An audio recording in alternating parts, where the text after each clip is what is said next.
Hola, muy buenas tardes a todas y a todos.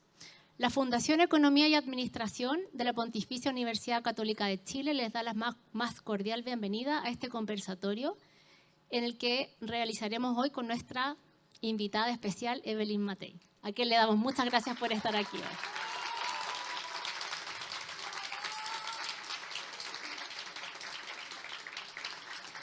Este conversatorio se enmarca en la tercera edición del ciclo Mujeres que Inspiran, que es un ciclo que organiza la Fundación de Egresados y que busca visibilizar a las egresadas en los distintos roles que tienen en los ámbitos profesionales, así como también poder fomentar y promover las redes profesionales entre las egresadas. Queremos dar y agradecer la presencia hoy día de nuestros directores de la Fundación, Cristóbal Jurasek, Constanza Arjona. También agradecer la presencia de autoridades de la facultad, José Tesada, director de la Escuela de Administración. Agradecer a las egresadas y a los egresados que nos acompañan hoy. También, por supuesto, a Evelyn, nuestra invitada de honor. A Paulina Guerra, gerente de Asuntos Corporativos de Grupo Security. A Claudia Barros, directora de Empresas y líder del Comité de Red de Egresadas de la Fundación. Y también muy importante, darle las gracias a nuestros auspiciadores que hacen posible la realización de este conversatorio. Grupo Security, París y Viña Indómita. Y para conversar, quiero invitar a Cristóbal Jurasek a que dé unas palabras de bienvenida. Oye, bueno, bienvenidos y bien corto, bienvenidas a todas. Somos pocos los hombres de acá, pero bienvenida a todas, bienvenida a Evelyn.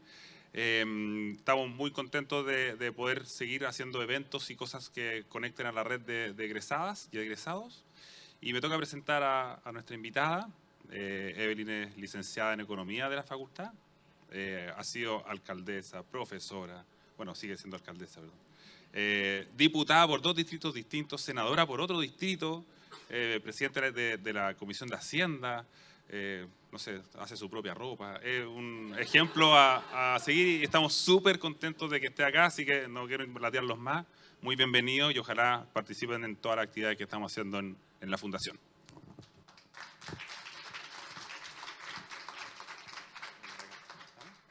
Muchas gracias, Cristóbal. Y para comenzar nuestro conversatorio y en honor al tiempo, invitamos a Claudia Barros, Evelyn Matei y Paulina Guerra hacia adelante para iniciar el conversatorio. Adelante. Hola, ¿cómo están? ¿Bien? Nosotros estamos súper fascinadas de poder entrevistarte, Evelyn. Y antes de partir, queríamos destacar la convocatoria que tuvimos para este gran conversatorio, que tuvimos que hacerlo en streaming también. Entonces estás pasando en directo. Vamos a pasar por la vía de Evelyn en varios procesos, en varias facetas, universitaria, carrera profesional, carrera política, mujer, tus próximos pasos, te los vamos a ir preguntando también. Y antes de partir, quisiera dedicarle unas palabras a los equipos que están detrás de este conversatorio. Agradecer a Alejandra Loyola, que no está acá, que es la presidenta de la Fundación. También agradecer al equipo de las mujeres que estamos tratando de fomentar que alumnas, exalumnas, tanto de la facultad como del MBA, nos podamos unir y estar en una red. Y las voy a nombrar. Una es Yarimi Figueroa, Macarena Macay, está también Amelia Fonapen de parte de la facultad, pero se casó y se fue de luna de miel. Y de parte también del MBA, que tenemos acá Denise Golfhart, a Mari Carmen Gallastegui y a Ana María Bravo. Así que nosotros estamos súper colaborativas y la idea es que podamos seguir teniendo estas instancias. Así es que mujeres colaborativas para un mundo de colaboración. Entonces, partimos con tu época universitaria, pues, Evelyn. Ese es tu micrófono. Y te queríamos preguntar, ¿qué significó para ti el paso por la Escuela de Administración y Economía? ¿Qué recuerdo, así que tú digas, así, me acuerdo de esto, y si te acuerdas de algún profesor, que te haya quedado algún mentor o algo que tú quisieras contarnos de esa historia? Bueno, yo entré a los 21 años a la escuela, porque estuve 3 años en Londres, entre el colegio, habían mandado a mi padre, yo había dado la prueba de aptitud académica, había postulado a ingeniería y a medicina, había pensado quedarme un solo año en Londres, porque eran por 2 años que lo mandaban, y después volverme a estudiar, cosa que hizo mi hermano, que ya estaba en la universidad. Pero cuando pasó el año, yo dije, no, esta ciudad es demasiado fascinante. Yo en esa época estudiaba además 10, 12 horas al día piano. Tenía alguna ilusión de ser pianista. Y por lo tanto, mi hermano se volvió y yo me quedé. Yo dije, todavía me guardan el hueco un año más. Pasó el segundo año, se volvieron mis padres y yo decidí quedarme en Londres, porque realmente, bueno, era una época en que viajar era una vez en la vida, si es que, ¿no? Y era una ciudad maravillosa. Yo había conocido a Raúl, cada vez que él iba a dar un concierto en Londres, salíamos a comer, porque mi profesora era alumna y muy amiga de él. En fin, tenía una vida bohemia, entretenida. Mis amigos eran todos o actores o conductores estaban estudiando conducción, ¿no es cierto?, de orquesta, o eran tenores o bajos, en fin, tenía una vida muy entretenida, pero obviamente que tenía que trabajar, porque mi padre no me podía mandar un peso de acá, era el 74, imagínense, $1 aquí era como una barra de oro y allá $1 no era nada. Entonces yo trabajaba como secretaria. Como era pianista, era súper buena secretaria y hablaba bien inglés. Pero ahí ya no podía estudiar 10, 12 horas, podía estudiar nomás 4.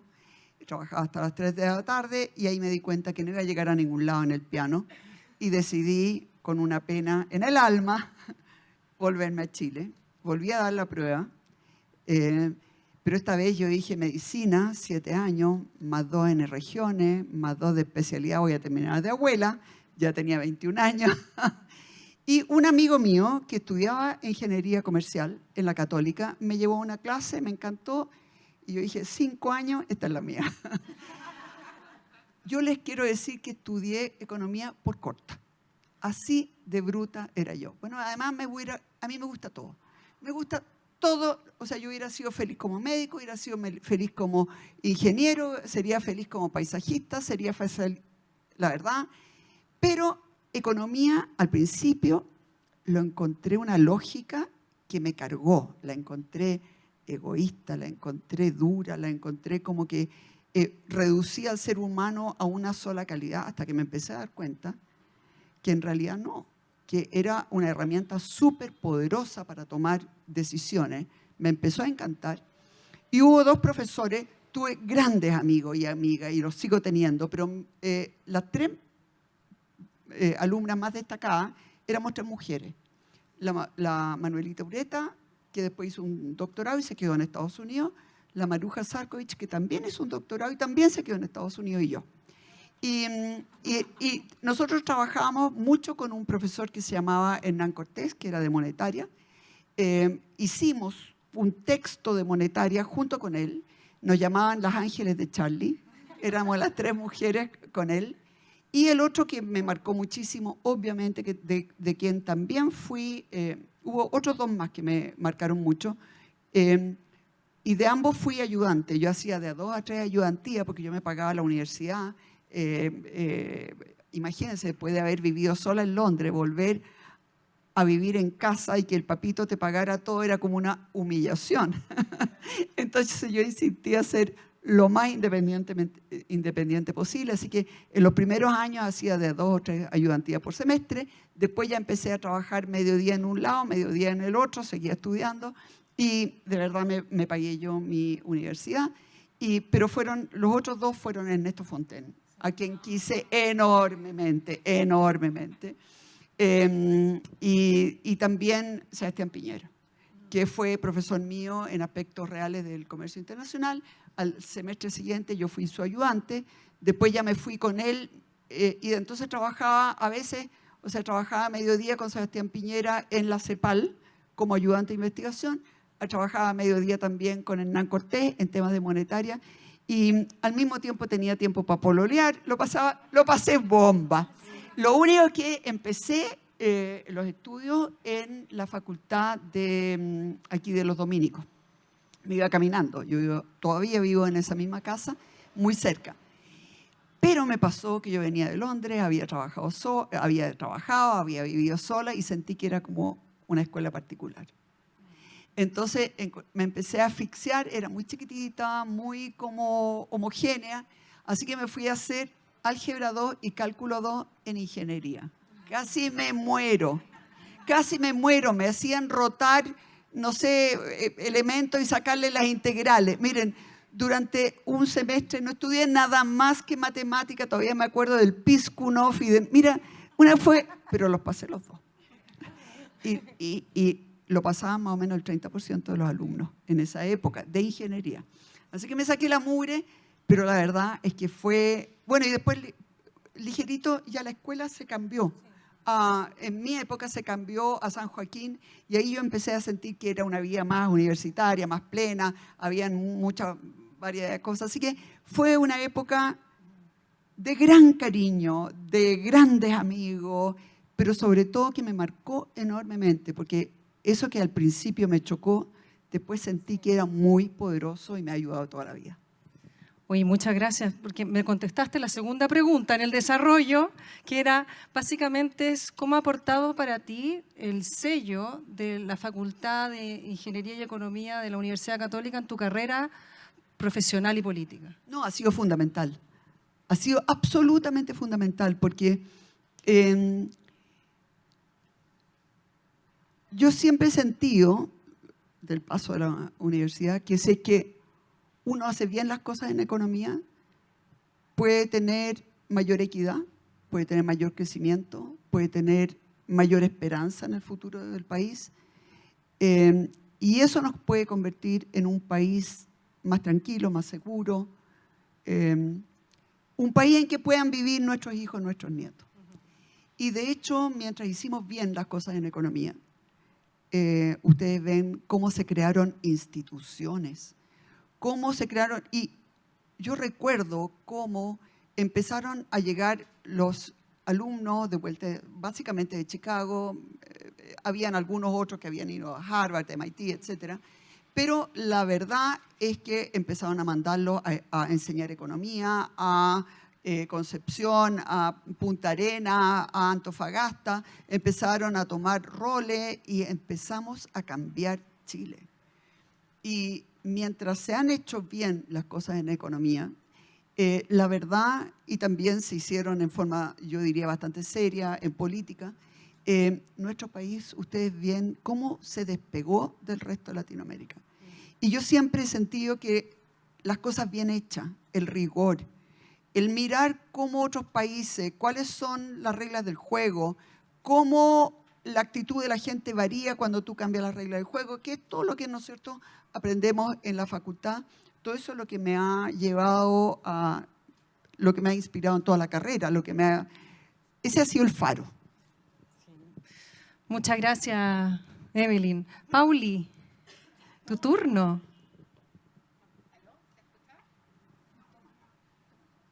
¿Aló? Funciona, vamos a cambiar. Compartimos. A ver, queremos acompañarte un poco en tu trayectoria, que es larga, has hecho muchas cosas. Te quiero llevar a 1988. Primera vez que te incorporas a un partido político, a Renovación Nacional. Que la Pauli estudió mucho. Estudiamos con la Claudia, sí, claro. Y entras a este partido y al cabo de 2 años ya te conviertes en la vicepresidenta del partido. Déjame preguntarte, porque uno cuando está en la escuela y de repente uno se lo pregunta todavía, ¿cuándo uno decide qué te marca o qué te inspiró a ti? ¿O fue claro o fue suerte esto de me dedico a la vida más política? ¿O aporto desde el lado más privado? Tú mencionaste que te gustaba todo y el aporte podría haber sido, sin duda, en todos los ámbitos donde a ti te interesaba. ¿Dónde sale esa chispa? ¿Viste algún minuto donde tú marcaste alguna tendencia o viste esto como una oportunidad? A ver, la respuesta desgraciadamente es un poquito larga. Voy a tratar de acortarla. Cuando yo tenía 6 años, nosotros cuando yo era chica vivimos en Iquique, Alto Hospicio hoy día, y Cerro Moreno, porque ahí estaban las bases aéreas donde trabajaba mi padre. Cuando cumplí 6 años, nos vinimos a vivir frente a la Escuela de Aviación, es decir, Paradero 34 de la Gran Avenida. Ahí vivíamos nosotros y nosotros íbamos al colegio alemán que estaba aquí en Eleodoro Yáñez con Antonio Vara, estaba en esa época. Donde está hoy día el Duoc. Y Y en esa época éramos como 7 niños que nos veníamos en un auto al colegio alemán y me tocó ver muchos niños a pie pelado en invierno, pidiendo. Y eso me desgarró. O sea, yo tenía 7 años, pero hasta el día de hoy no lo olvido. Y me dio rabia, sentí que esto era injusto, porque podía haber un niño a pie pelado pidiendo plata a las 7 de la mañana o no sé, a la hora que salíamos. Y eso me marcó, pero a sangre. Entonces, desde ahí yo siempre, bueno, además vengo de una tradición alemana, y en Alemania se vive distinto, yo diría, la economía es más bien economía social de mercado. Es bien distinto que la escuela más americana. Y eso es lo que a mí me llega. Entonces, en realidad, a mí lo que siempre me ha obsesionado es la pobreza y es la equidad. Eso es mi obsesión. Y, bueno, me tocó vivir, conocí mucho a Miguel Kast, lo quería muchísimo. De hecho, él fue el que me llevó a trabajar a la superintendencia de AFP. Y compartía esa mirada. Muchas veces fui a las charlas que hacían en Mideplan en esa época, donde nos mostraban cómo estaban haciendo políticas públicas, cómo estaban cambiando, cuáles eran las lógicas, por qué estaban haciendo esto y no lo otro. Entonces, desde un principio sentí que la política pública podía ser muy poderosa y yo creo que ahí Miguel Kast nunca fue mi profe, pero igual fue una guía después enorme.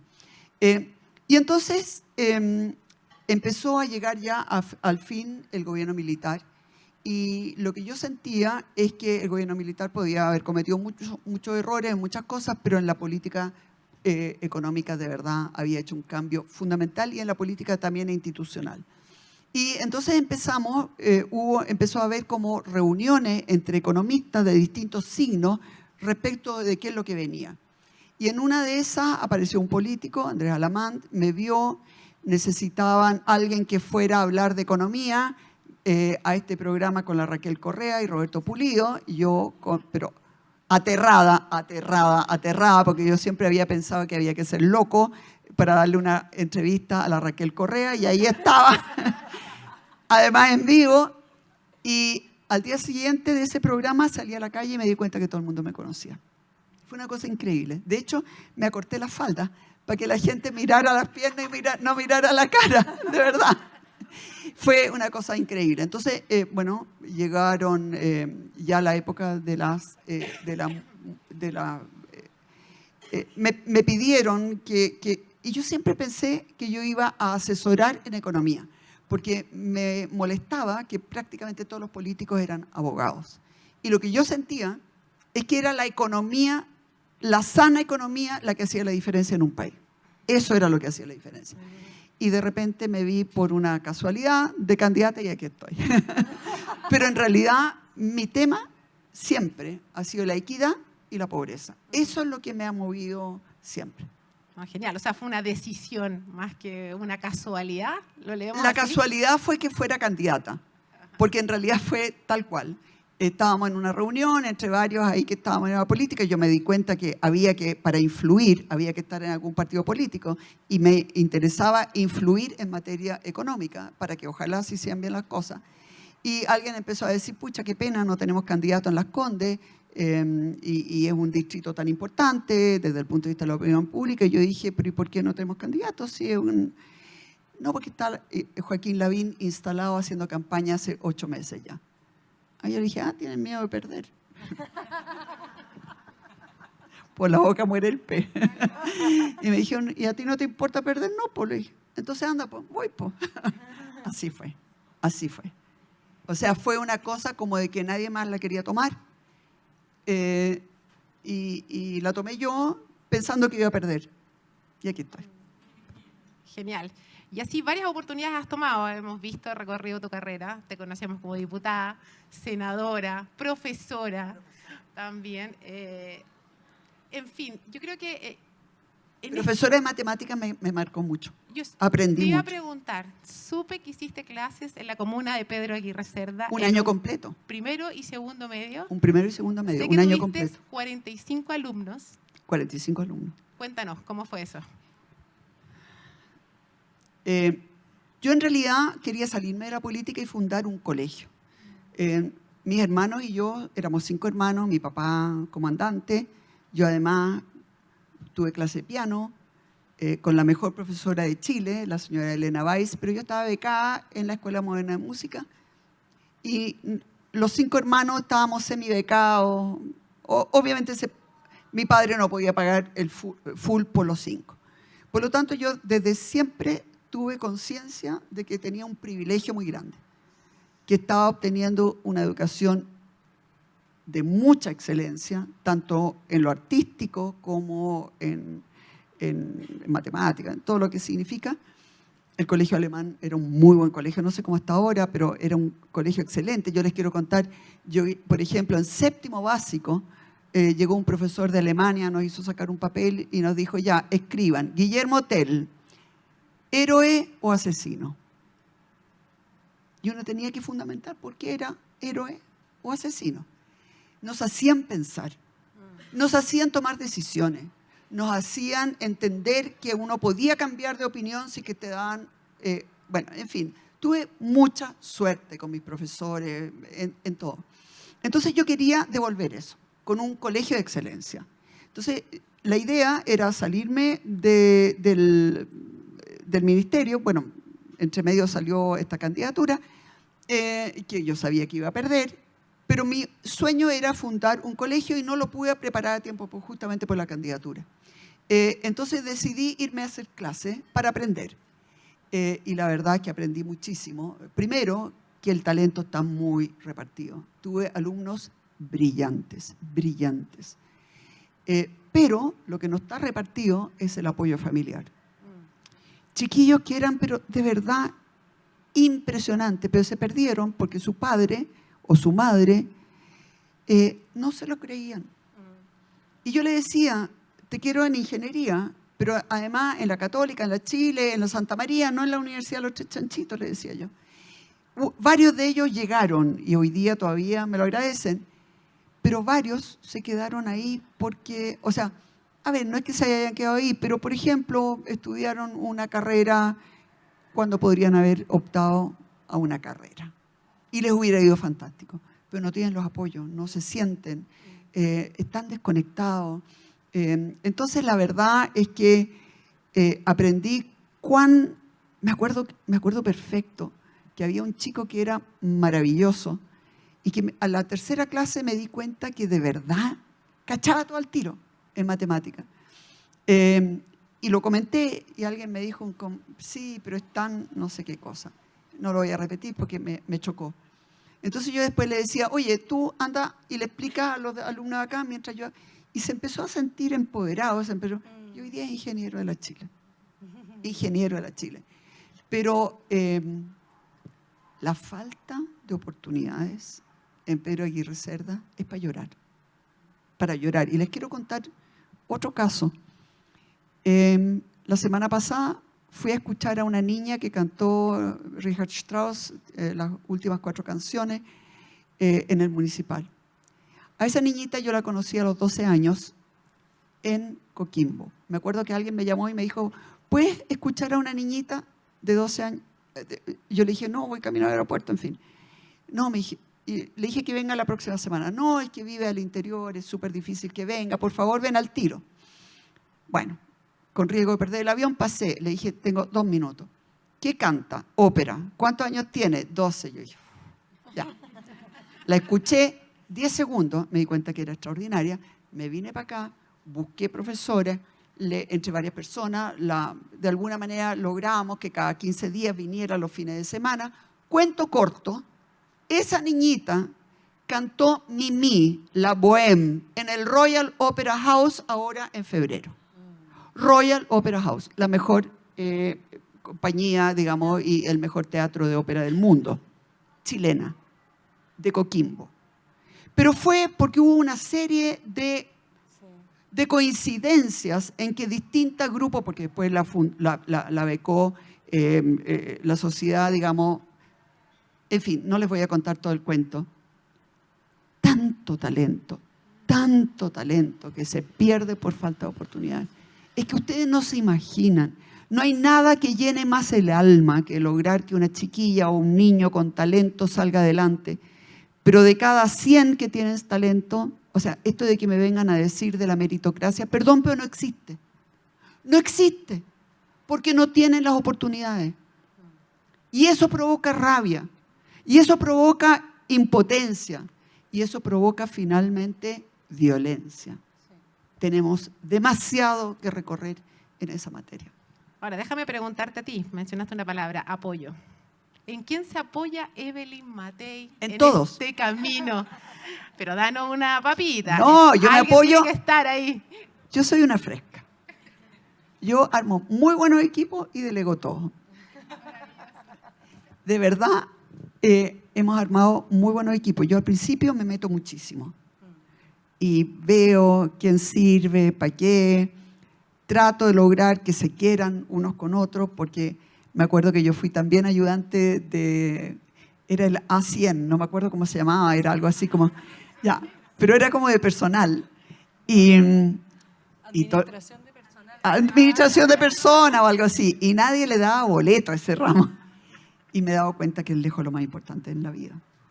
Los equipos, si los equipos andan bien, todo anda bien. El equipo anda mal, todo anda mal. Bueno, entonces uno se preocupa de ver, mira, este tiene estas aptitudes y además con el problema, digamos, de que las municipalidades son 5 personas las que uno un poco puede traer en los niveles altos. Sí. Y bueno, pero la verdad es que hay muy buena gente. En la administración pública hay muy buena gente. Lo que pasa es que hay que empoderarlo, hay que entenderlo, hay que crear buenos equipos, etc. Entonces, la verdad es que yo tengo hoy día una administradora municipal que es espectacular, que era la parvularia del colegio donde yo hacía clases. Era la parvularia. Y yo dije, esta niña es lo más inteligente que hay.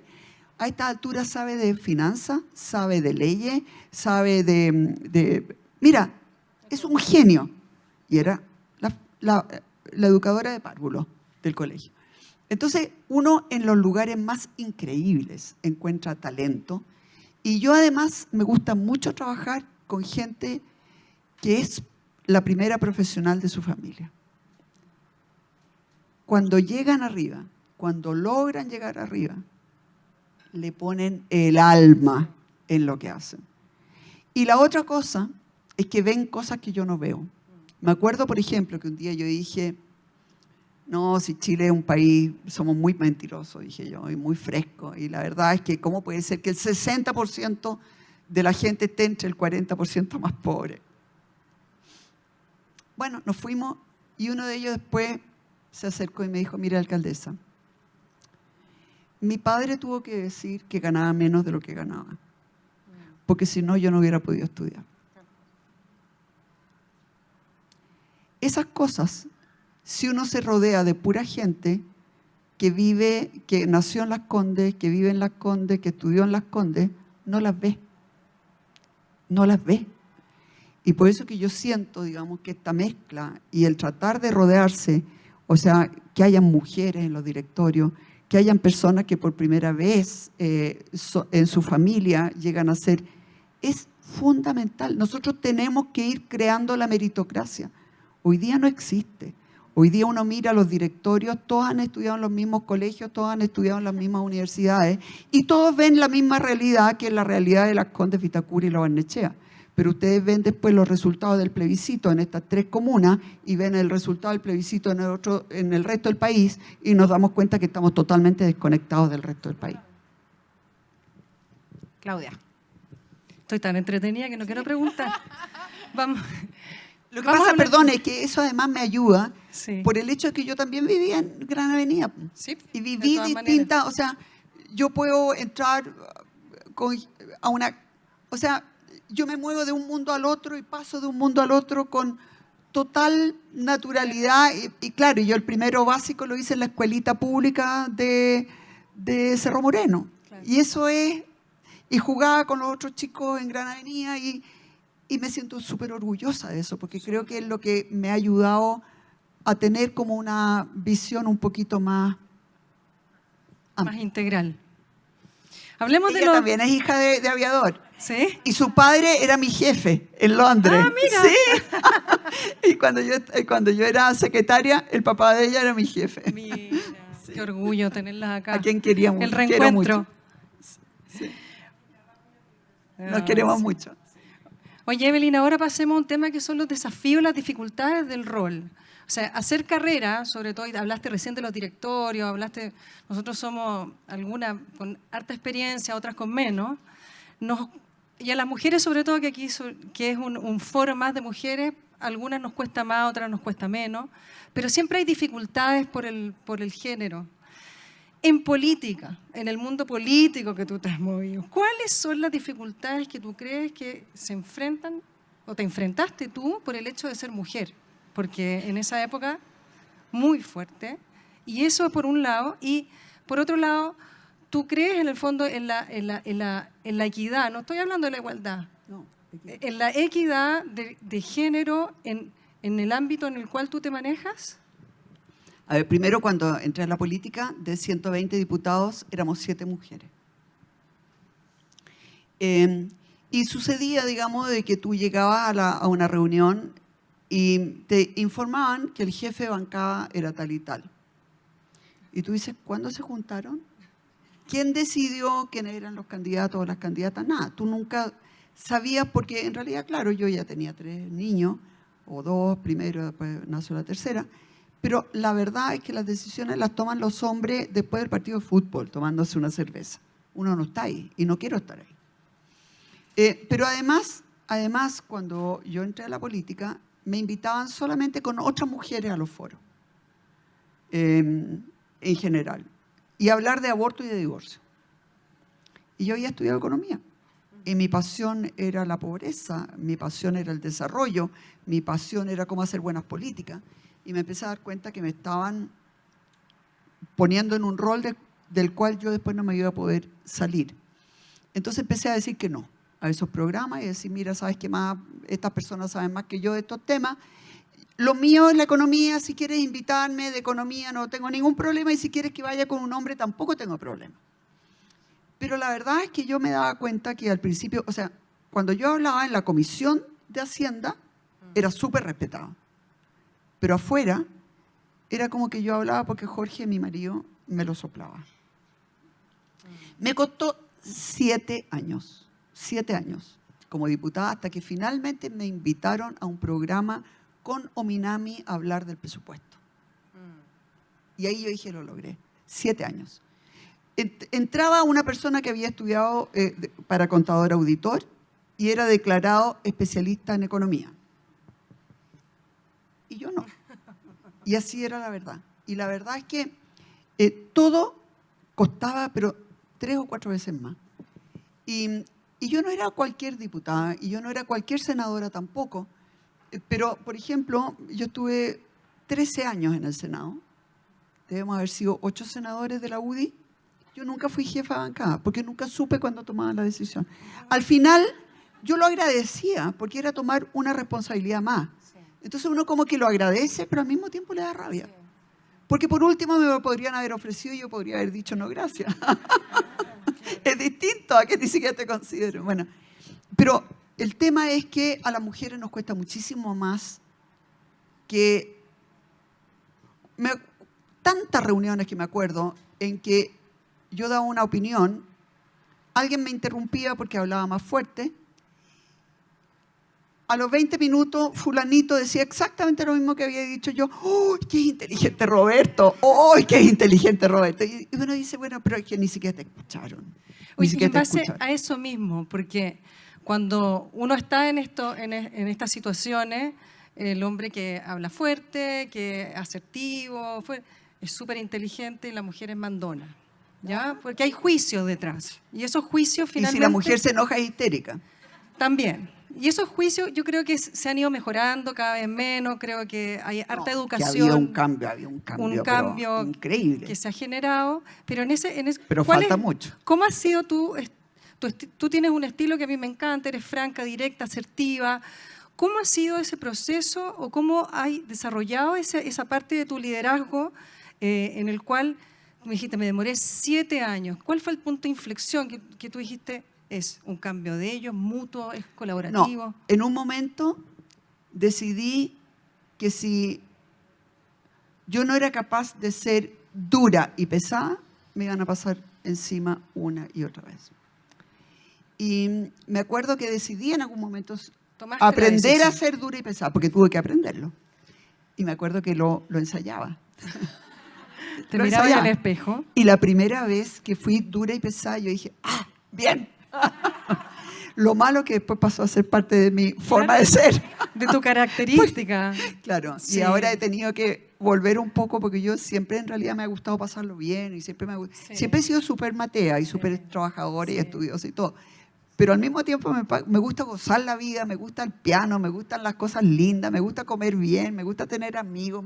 Porque al final sí, uno es ser humano, ¿no? Estás No, menos no. dura y pesada. ¿Ah? Estás menos dura y pesada. Es que, pero también tuve que volver a aprenderlo. Porque de repente la pesadez ya pasa a ser como tu segunda. Y yo dije, no, Sí. no quiero Sí. andar por la vida porque yo no soy así, nunca he sido Claro. así. Pero además me pasó que anduve muy, muy amargada mucho tiempo, porque me tocó que a mí me llegó el caso original del Mobcate. Me costó 2 años que entendieran que ahí había corrupción. Sí. Todos miraban para arriba, para el lado. Yo una vez me acuerdo que les dije en el Senado, ¿será porque todos ustedes han recibido plata mala vida? Uy, La menos querida. eso fue feroz. Pero en fin, Sí. hoy día es más fácil ser Sí. mujer. Pero me pasa que yo cuando llegué odiaba las cuotas. Y yo ahora defiendo las cuotas. Me pasó que yo llegué a la municipalidad y claro, han ido habiendo cambios entre los directores, algunos van jubilando, etc. Bueno, el tema es que hoy día la administradora municipal, la directora de Administración y Finanzas, la administración de SECPLA, la directora de SECPLA, la de Desarrollo Económico, de Desarrollo IDECO, comunitario, perdón, la directora de Seguridad, la directora de Fiscalización, la directora de Atención al Contribuyente, la directora de Tecnología. O sea, les puedo empezar a contar la directora de Educación, la directora de Salud, la secretaria general de la corporación, la directora del Club Providencia. O sea, la verdad, tengo una cantidad de directoras mujeres que no les puedo contar. Y no las he elegido porque sean mujeres, nunca, nunca, a ninguna. Las he elegido porque he entrevistado a mucha gente y me pareció que era la mejor persona para ese puesto. Pero lo que pasa es que cuando son puros hombres los que eligen, no ven a las mujeres, no las ven. Y no es porque sean malas personas, no nos ven. Y por eso que yo siento que tiene que haber cuotas para abrir más aceleradamente. Me acuerdo cómo celebré la primera vez que una mujer llegó a la Corte Suprema. O sea, el Poder Judicial tiene cualquier cantidad de mujeres juezas, pero nunca en la historia una había llegado a la Corte Suprema. ¿Para qué hablar cuando llegó la primera mujer al Consejo del Banco Central? O cuando la Rosana Costa fue la primera directora de presupuesto, que ahora también es la presidenta del Banco Central. Pero todo esto ha sido ir abriendo puertas con mucho sacrificio. Y yo por lo menos creo que hasta que, por ejemplo, hayan un 30% de mujeres en forma ya, porque esas ya después se van a encargar de que haya otras mujeres, hasta que lleguemos a una cuota, a un cierto porcentaje, piso. A un cierto a un porcentaje cierto puede saltar. piso debiéramos tener cuota. Déjame profundizar ahí, Evelyn, porque hay un tema que tocaste que a mí me hace mucho sentido. Nosotras como que siento que nos ponemos algo en la mente y trabajamos, y somos súper esforzadas, y somos súper enfocadas.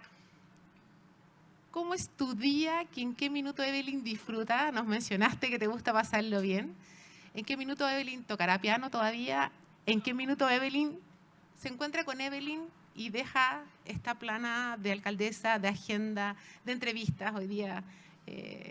Tu carrera se ve En este todavía minuto, larga. en este ¿En qué minuto casi nada. ¿En qué minuto te quieres tú? ¿En qué minuto te encuentras contigo misma? Las vacaciones son sagradas. Apago el celular, no existo. No existo. Todos toman sus decisiones y me los comunican cuando yo vuelvo. Y yo los apoyo. O sea, de verdad, no me llaman nunca para nada. Este año me llamaron porque había fallecido el presidente. pero es el único tipo de llamados que podría, que en el fondo obviamente uno contesta. Sin duda. Una tremenda noticia. Yo Una creo que a tremenda, todos que nos impactó. nos impactó. Yo además había trabajado mucho con él, me había peleado con él, me había reconciliado con él, habíamos tenido muchos puntos de contacto a lo largo de nuestra vida. Bueno, pero en este momento estoy en una posición súper complicada porque estoy muy consciente de que estoy bien posicionada. Falta un año y medio. En un año y medio pueden pasar muchas cosas en política. Puede que finalmente yo no llegue, pero lo que no puedo hacer es no prepararme, por si llega, porque uno no puede llegar. Entonces estoy con una cantidad de reuniones, tratando de aprender bien de todas las aristas, por ejemplo, de seguridad ciudadana, cómo se hace la inteligencia, cómo se hace la inteligencia financiera, cómo se cuidan las fronteras, cómo se manejan las cárceles para que no se formen los carteles en las cárceles, cómo se hace prevención, cómo se hace reinserción, o sea, eso ya estamos con grupos trabajando, por ejemplo, en materia de vivienda, que a mi juicio es lo que podría provocar un segundo reventón en Chile, el tema del déficit de vivienda salvaje. Estamos buscando candidatos, estamos tratando de convencer a personas que sean candidatos, estamos tratando de convencer a la gente que es conocida, que no se vengan a instalar aquí donde gana cualquiera. Claro, pucha que es cómodo venirse a Las Condes, ¿no es cierto? Y si las personas que somos conocidas, yo me fui a San Antonio, me fui a la Cuarta Región, donde estábamos, bueno, en fin. Entonces, estoy tratando de convencer que personas sean candidatos, estamos tratando de que se lleven a cabo las negociaciones. O sea, de verdad, mi día parte a las 6 de la mañana y generalmente a las 10:30 de la noche termina la última reunión. Déjame interrumpirte ahí, porque la teníamos de final con la Claudia, te íbamos a preguntar, porque sé que estuviste en el CEP y nos adelantaste. Ah, me encantó. Y ahí adelantaste que efectivamente ya estabas trabajando en esta... Y la verdad es que si uno mira encuesta es una alternativa y como bien menciona, yo creo que hoy día Chile un montón de desafíos. A ver, perdón, yo creo que estamos así, de que el narcotráfico se apodere de nuestro Chile sin retorno. Tal cual. Así. Nosotros necesitamos ganar la próxima elección presidencial y no lo estoy diciendo porque yo quiera ser presidente, para nada. Es porque o salvamos Chile ahora o vamos a ser un país como México, donde matan a un curso entero de niños y todavía nunca nadie supo dónde están. O sea, en esa estamos. La situación es gravísima. Ahora, déjame preguntarte ahí, porque tú tuviste una experiencia en el 2013. Tuviste también en esa candidatura, tuviste las etapas finales, de hecho, ahí codo a codo. Si rememoramos... No, ahí asumí porque nadie más quería asumir nomás. Si era obvio que iba a perder. Pero déjame rescatar, si tú hicieras una comparación, ¿cómo está hoy día Evelyn Matei preparada para esta carrera? ¿Qué cosas, haciendo como con una altitud de mira distinta, seguramente con mucho más experiencia en el cuerpo, con un Chile distinto, como bien lo menciona, sin duda alguna, de ese paralelo, ¿tú qué crees? ¿Qué cosas harías distintas? ¿Qué cosas no harías? ¿Y qué cosas se requieren hoy día urgente que no pueden dejarse para una agenda? Tú dices en la campaña. En tu campaña, en lo que te quedan estos 2 años, año y medio para llegar a esa A instancia. ver, en esa campaña, la verdad es que habían un candidato que se cayó, otro candidato que después se cayó también. Yo me tuve que hacer cargo, faltaban como 3 meses. O sea, no hubo planificación alguna, nada. Como se dice, tomaste la papa caliente. O sea... Alguien tenía que asumir ahí. Sí, pero en fin, no había ninguna posibilidad de ganar. Por lo tanto, lo único que traté de hacer era que no se desgranara la oposición, que no se desgranaran nuestros partidos, que tratar de mantener algo unido. Eso fue lo único que traté. Y creo que era lo único que había que hacer ahora, en esa época. Pero nunca tuve ninguna ilusión de que podía llegar a ningún lado. Y entonces ahora es distinto. Yo te diría que yo había pasado por varios cargos, pero obviamente que administrar una municipalidad que maneja como 130.000 millones de pesos al año, te da una... que además tiene 10 colegios, que tiene consultorios, que tiene, en fin, muchas otras cosas, aparte de lo... eso me ha dado mucho mayor tranquilidad en cuanto a armar equipo y a manejar equipo. Yo te diría que lo más... Porque siempre uno puede encontrar a alguien que sabe de economía, alguien que sabe de trabajo, alguien que sabe de previsión. Todo eso uno lo puede encontrar. Lo más complejo es manejar los equipos, mantenerlos y sobre todo además ver desde el punto de vista político. Yo a esta altura huelo el peligro, lo huelo, O sea, veo de dónde viene, cómo puede evitarlo y esa experiencia... la experiencia aporta de todas maneras, independiente que no... Es que la política es un oficio. Es un oficio. La política, mucha gente habla de la política con un vaso de whisky en la mano, como digo yo. Sentado en un lugar bonito, hablando, pucha, que son tontos. Pero ¿por qué no hacen esto? ¿Por qué no hacen lo otro? Y ustedes no se dan cuenta.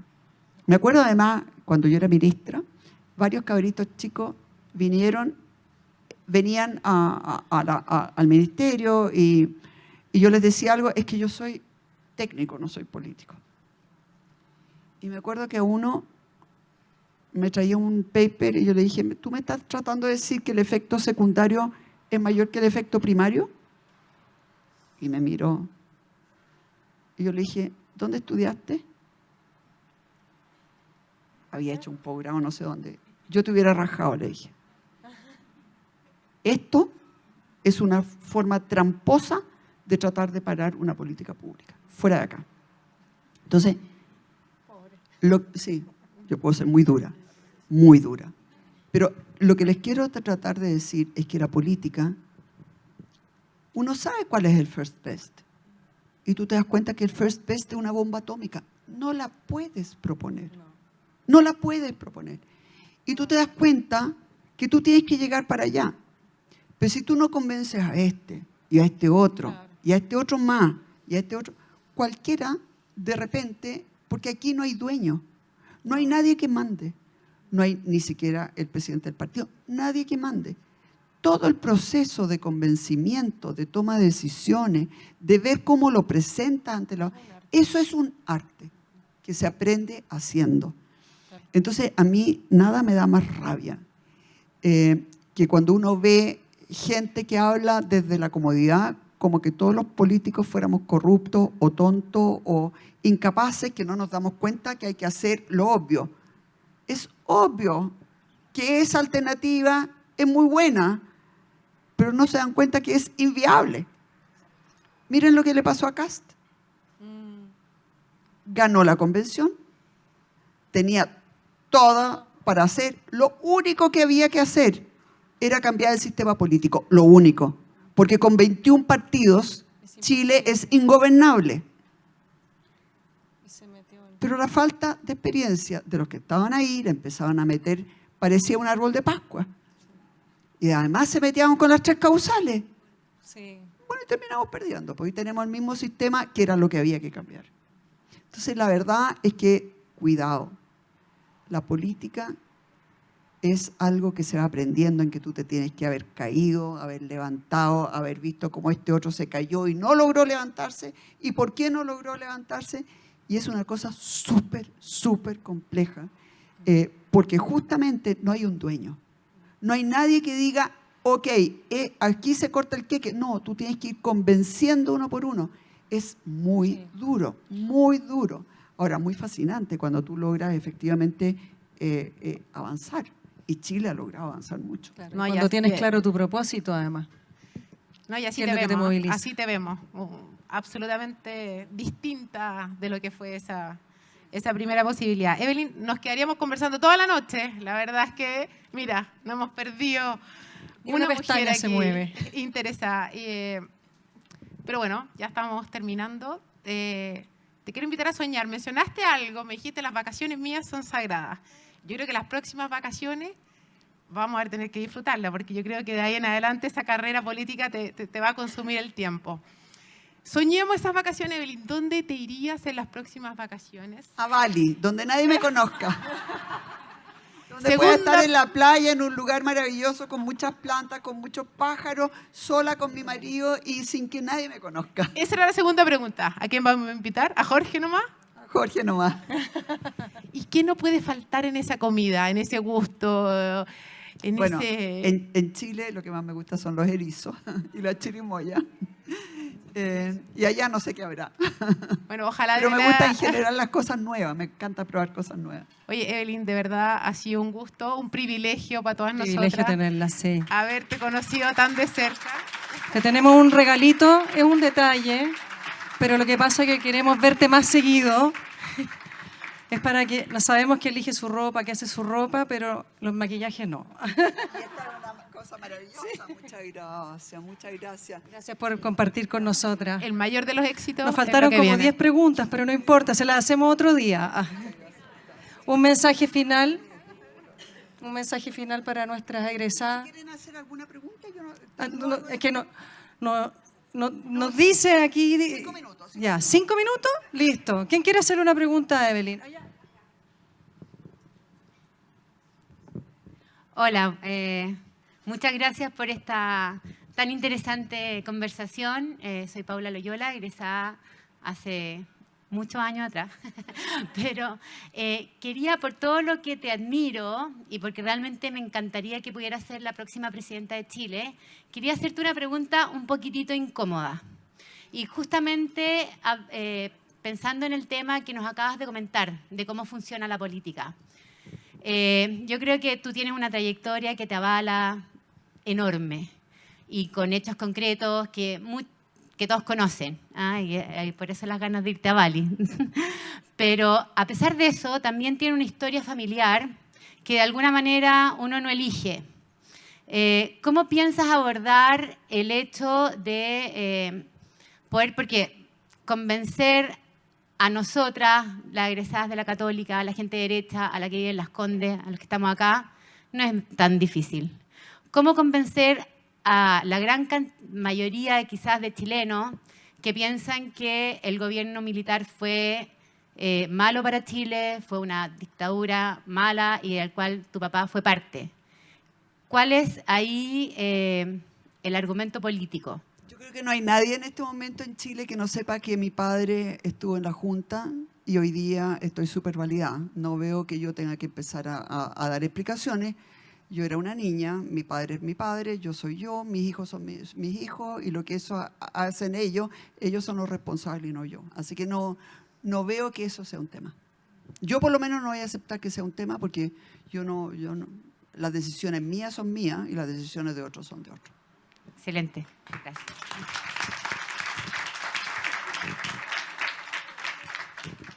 ¿Alguien más?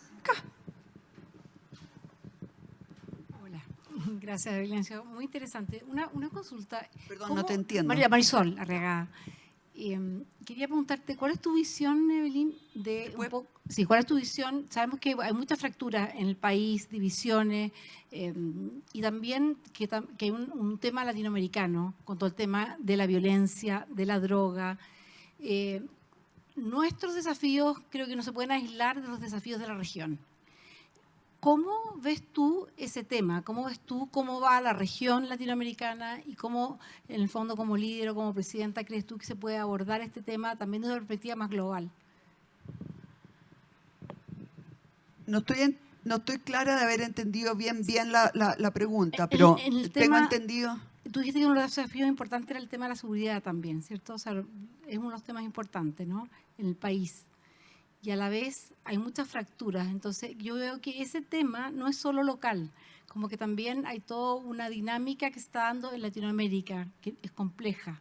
Quería ver. ver cómo ves tú esa problemática. Mientras Chile progresó, nunca hemos tenido una equidad demasiado alta, a pesar de que ha ido mejorando. Obviamente el coeficiente Gini ha ido mejorando durante los últimos años, pero nos falta mucho todavía para ser una sociedad de verdad equitativa. Sin embargo, mientras Chile progresaba y la gente sentía que ellos estaban mejor que sus padres y mejor que sus abuelos, y que sus hijos iban a estar mejores que ellos y sus nietos aún mejor, nosotros logramos mantener una cohesión social. Eso se quebró por varias razones. Reforma tributaria, o sea, yo creo que realmente el segundo gobierno de Bachelet fue lo peor que le pudo haber pasado a nuestro país. Reforma tributaria que frenó la economía, reforma al sistema político que liquidó la política, educación para qué hablar, y además inmigración de 1,5 millones de personas que les quitaron los trabajos, los menos trabajos que habían, y que además ponen presión en educación, en salud, en vivienda, en todo. Y lo que se vino abajo es el sueño. Y lo que empezó a surgir es que además, por malas políticas públicas, ¿qué es mejor ser vendedor ambulante que tener un sueldo con contrato? Claro, te quitan el 20, ahora te quieren quitar el 26, y mientras tanto el otro señor trabaja cuando quiere y gana más que tú. Y además tiene la salud gratis, y además tiene menor puntaje, y por lo tanto tiene todo el resto gratis. Entonces la verdad es que yo creo que le hemos cargado la mano a la clase media emergente de una manera brutal. Y por lo tanto yo tengo la impresión que acá en el próximo gobierno hay una sola cosa que hay que hacer, y que es tratar de recuperar la ilusión de que Chile puede ser un país distinto al resto de Latinoamérica. No se alcanza a más que eso en 4 años. Y eso significa echar a andar probablemente todo lo que es la vivienda, porque eso crea mucho empleo, porque además crea ilusiones, permite un trabajo en familia. Hay que echar a andar la economía en todo lo que se más pueda, y obviamente que hay que trabajar en todas las aristas que tienen que ver con seguridad ciudadana. Pero la verdad es que lo más grave que tenemos ahora es que como que todo el mundo siente que no tiene nada que perder, y por lo tanto nadie respeta nada, nadie respeta ninguna norma. El ausentismo en los colegios es increíble. Olvídense, los niños salen sin saber leer, sin saber escribir, de cuarto medio, no entienden lo que leen. Han estado 12 años ahí perdiendo el tiempo. Así que yo creo que hay que concentrarse en 2 o 3 cosas nomás. No hay tiempo para más, y esa hay que hacerla de una manera muy clara y muy decidida desde el primer día. Mi sueño es un país en que mis hijos y mis nietos puedan vivir tranquilos. Y los hijos y los nietos de todo el mundo puedan vivir tranquilos. Ese es mi sueño. Ya, ahora sí que me voy. Gracias, Marce. Gracias, Evelyn, por tu apertura, por tus ganas, por tu sinceridad. Somos privilegiados de poder haberte tenido aquí, y les damos muy buenas noches a todos los que nos acompañaban por streaming. Gracias por acompañarnos, y a todos los que vinieron hoy. Buenas noches.